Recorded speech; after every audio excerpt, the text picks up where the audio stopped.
Nothing can be more frustrating when you sit down to watch one of your favorite programs on the History Channel app. You run into issues streaming it. Well, in today's tech video, I'm going to show you how to fix History Channel if it isn't working on Hisense TV.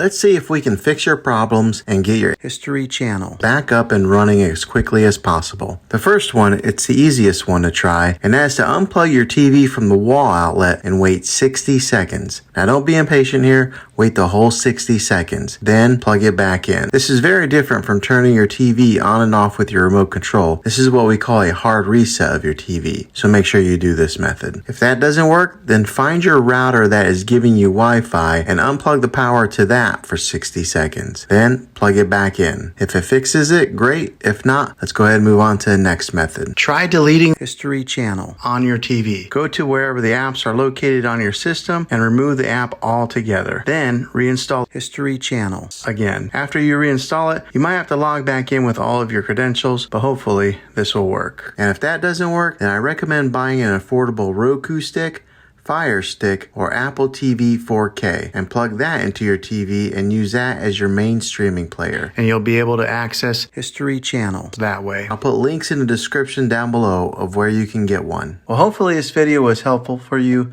If it was, go ahead and click a thumbs up on it.